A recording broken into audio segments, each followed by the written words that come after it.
ठाकुर जी से आग्रह है कि एक स्मरण रहे पौधे के तौर पर एक हमारे आभार का एक स्नेह है।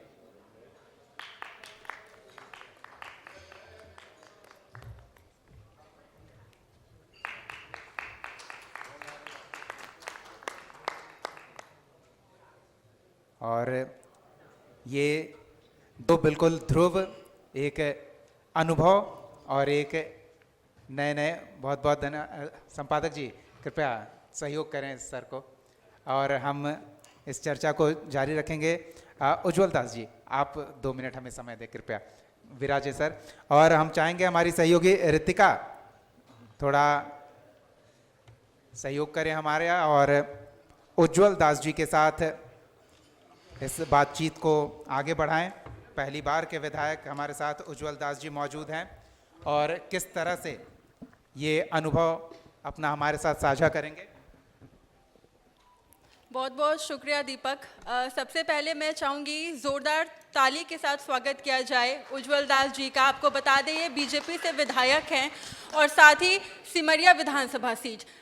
इनसे बातचीत शुरू करने से पहले मैं एक चीज़ आपको बता दूं, 2 बार मुझे मौका मिला विधानसभा चुनाव के दौरान सिमरिया जाने का। सर एक बार तब जब आप चुनाव प्रचार कर रहे थे, दूसरी बार तब जब आपने जीत दर्ज की थी।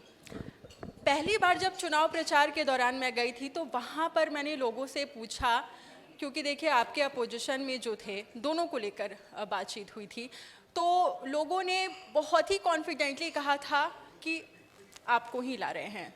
आखिर ऐसी कौन सी चीज़ रही जो पहली बार उज्ज्वल दास पर जनता ने इतना भरोसा दिखाया? सबसे पहले मैं अपने आप को कभी भी मैंने एक प्रतिनिधि के रूप में नहीं, बल्कि मैंने अपने आप को सिमरिया का बेटा के रूप में प्रस्तुत किया। और मैंने हमेशा लोगों को कहा कि मैं आपका नेता नहीं बल्कि आपका बेटा हूँ, क्योंकि बेटा ही अपने माँ बाप से बहुत करीब रहता है। और सिमरिया की जनता मेरे लिए मेरे माँ बाप हैं और जिस प्रकार से बेटा अपने माँ बाप के साथ हमेशा रहता है, उनकी समस्याओं को, उनके दुख तकलीफ़ों को समझता है, मैंने उसी तरह से उनके दुख तकलीफ़ों को समझा। और जिस समय मैं एक विधायक के रूप में नहीं था, तब भी मैं उनके दुख तकलीफ़ों को दूर करने का अपने स्तर से जो प्रयास होता था मैं उसको हमेशा करता था। इसीलिए सिमरिया की जनता ने मुझसे ये कहा था कि अब तुम्हें प्रतिनिधित्व भी करना है और हम सब तुम्हारे साथ में हैं। तो एक ताकत मुझे मिली थी और उसी ताकत के फलस्वरूप आज मुझे मुकाम मिला। सिमरिया की जनता ने मुझे अपना भरपूर आशीर्वाद दिया। सर सबसे बड़ी बात, अगर आपके पिताजी स्वर्गीय उपेंद्र दास जी की बात करें, वो भी देखिए 4 बार विधायक रह चुके सिमरिया विधानसभा सीट से। लोगों का ये कहना है कि उपेंद्र दास जी की छवि आप में उन्हें दिखी और बहुत भरोसा उन्होंने जताया है। और मुझे याद है इससे पहले भी जब मैंने आपसे बातचीत किया था तो आपने कहा था थोड़ा चैलेंजिंग ज़रूर है, क्योंकि ओवरऑल अगर हम मिलाकर देखें शिक्षा को लेकर, स्पेशली सिमरिया विधानसभा सीट की बात करें तो शिक्षा भी है, रोज़गार भी है। किस तरीके से आप, क्योंकि पहली बार आप वहाँ पर विधायक बनकर पहुँचे हैं, जनता ने बहुत सारी उम्मीद आपसे लगा रखी है। जनता की उम्मीद है मुझसे और मैं जहाँ तक समझता हूँ, मेरे पिताजी ने हमेशा एक बात मुझे सिखाई कि चुनौतियों से घबराओ नहीं, चुनौतियों का डट करके सामना करो। चुनौतियाँ निश्चित हैं और मैं पल प्रतिपल चुनौतियों का ही सामना करता हूँ। मैं जब अपने चुनावी दौरे में था तो मुझे लगा था कि शिक्षा का यहाँ पर बहुत ही विकास होना चाहिए। हमारे यहाँ टैलेंट्स की कमी नहीं है, लेकिन उन टैलेंट्स को मुकाम तभी मिल सकता है जब एक प्रतिनिधि उसका साथ दे। और मैंने वहाँ के छात्रों से ये वादा किया कि मैं उनका बड़ा भाई बन करके रहूँगा। हमारे कुछ जगहों पे स्कूल्स नहीं हैं, निश्चित तौर पे है कि हमारा प्रयास रहेगा कि वहाँ स्कूल बने। हमारे यहाँ ITI कॉलेजेस की कमी है, बहुत जगह बिल्डिंग्स बन करके तैयार हैं, लेकिन उन बिल्डिंग्स में अभी तक पढ़ाई नहीं हुई है।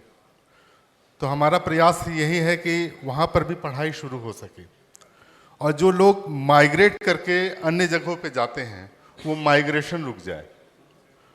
और बहुत अभी मैं इटखोरी का एक केवला गांव है, इटखोरी मेरे प्रखंड में, मेरे सिमरिया विधानसभा में आता है। भद्रकाली मंदिर काफी प्रचलित वहाँ का, माँ भद्रकाली का सबसे प्रचलित मंदिर वहाँ पर है। और उसी इटखोरी में केवला एक गांव है, और उस केवला गांव में लगभग वर्षों से वहाँ पे ITI कॉलेज का भवन बन करके तैयार है, लेकिन वहाँ पे पढ़ाई नहीं हो रही है। और वो भवन आज वर्तमान स्थिति में जर्जर स्थिति में आ गया है। तो मैंने विधानसभा में ये प्रश्न भी उठाया था, और मेरा सवाल ये भी था कि अगर वहाँ पे पढ़ाई शुरुआत करनी ही नहीं थी तो वो सरकारी पैसे का दुरुपयोग करके वहाँ पे भवन क्यों बना दिया गया? अगर भवन बना दिया गया है तो वहाँ पे पढ़ाई भी शुरुआत किया जाए। तो और मुझे लगता है कि विधानसभा में मैंने आवाज़ उठाया तो आज उस पर काम भी हो रहा है। और आज सिर्फ इटखोरी का ही नहीं, और भी जगह जो मुझे ज्ञात नहीं है उसके लिए भी मैंने अपने लोगों को लगा करके रखा है। और मैंने उनसे ये मांग की है कि आप लिस्ट बनाइए जहाँ जहाँ पर कॉलेजेस बन करके तैयार हैं। हमारा प्रयास रहेगा कि हम वहाँ पे पढ़ाई शुरू करवा सकें। बिल्कुल, अक्सर ये भी देखा करती हूँ सर कि आप औचक निरीक्षण करने के लिए भी निकल जाते हैं। और जहाँ तक आपने बात की, क्योंकि देखिए जोहार टॉक्स, ये जो कॉन्क्लेव यहाँ पर आयोजित किया गया है सर, झारखंड के विकास को लेकर हम बात करेंगे। और सबसे जब विकास को लेकर हम बात करते हैं तो शिक्षा, रोजगार, ये दो चीज़ें हैं जो सबसे ऊपर आती हैं। चुनाव के वक्त हम भी वहाँ पर पहुँचते थे, बातचीत करते थे, तो वहाँ पर छात्रों का साफ तौर पर यही कहना है, मैं यहाँ पर छात्रों की बात पहले कर रही हूँ, उनका साफ तौर पर यही कहना है कि कुछ ऐसी फैसिलिटी हो कि हमें बाहर ना जाना पड़े, क्योंकि बहुत मुश्किल होती है जब हम अपने माँ पिता को छोड़कर जाते हैं। बहुत ऐसे भी होते हैं जिनकी आर्थिक स्थिति ठीक नहीं होती है और उनके पिता उतने ज़्यादा अफोर्ड नहीं कर पाते कि हम अपने बेटे या बेटी को बाहर पढ़ाई करने के लिए भेजें।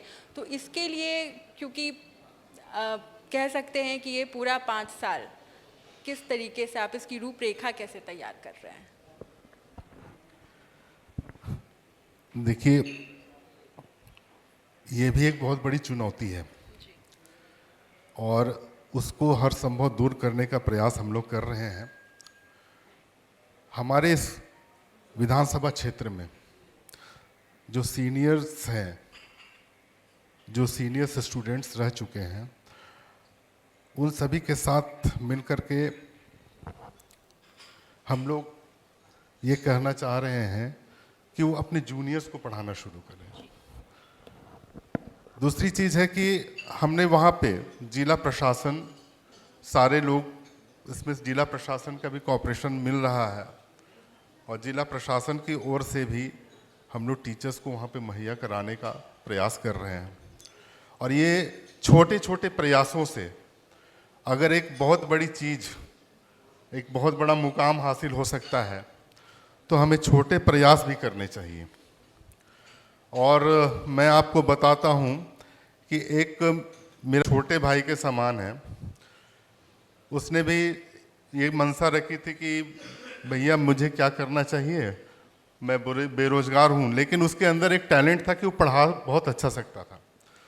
तो मैंने उससे यही कहा कि तू एक बंद कमरे में 4 लोगों को ही बैठा करके, 4 स्टूडेंट्स को ही बैठा करके पढ़ाना शुरू कर दे। और उसने पढ़ाना शुरू कर दिया और आज स्थिति ये है कि उसे जगह लेकर के पढ़ाना पड़ रहा है। तो उसने एक शुरुआत की और मुझे लगता है कि ऐसी छोटी छोटी शुरुआत अभी और भी होनी है और निश्चित तौर पे है कि माइग्रेशन भी रुकेगा और हम लोगों को सरकार के स्तर से भी ये प्रयास करना चाहिए कि टैलेंट को निखारने का कोशिश किया जाए और टैलेंट जिस दिन निखर गया झारखंड उस दिन आगे बढ़ जाएगा। बिल्कुल सर। बिल्कुल, टैलेंट निखरेगा तो झारखंड आगे बढ़ेगा ही। चलिए, बहुत जी, बहुत बिल्कुल। और धन्यवाद रितिका जी बिल्कुल, बहुत बहुत शुक्रिया सर अपना कीमती वक्त हमें देने के लिए। बहुत मैं बहुत शुक्रिया। और भी 2 मिनट लेना चाहता जी हूँ। सर। जी। आज आपने देखा कि हमारे पहलगांव में जो घटना घटी है, उस पहलगांव की घटना से पूरा देश मर्माहत है और एक गुस्सा भी है।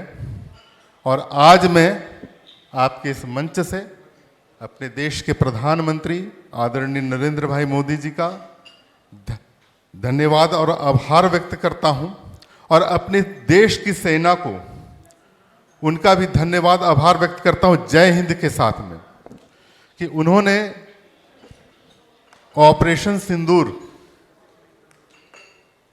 सिंदूर करके हमारे देश के स्वाभिमान पे आंच लगाने वालों को ठिकाने लगाने का काम किया है। इसलिए मैं देश की सेना को भरे मन से मैं जय हिंद बोलता हूं और अपने प्रधानमंत्री जी का मैं शुक्रिया करता हूं, उनको धन्यवाद देता हूं। बिल्कुल सर, और पूरी उम्मीद हम भारत के जितने भी नागरिक हैं यही रखते हैं कि न सिर्फ इन आतंकी हमलों से हर चीज़ में भारत इसी तरीके से आगे बढ़ते रहे। बहुत बहुत शुक्रिया सर। धन्यवाद। रितिका उज्जवल दास जी का सहयोग करें मंच से ले जाने में।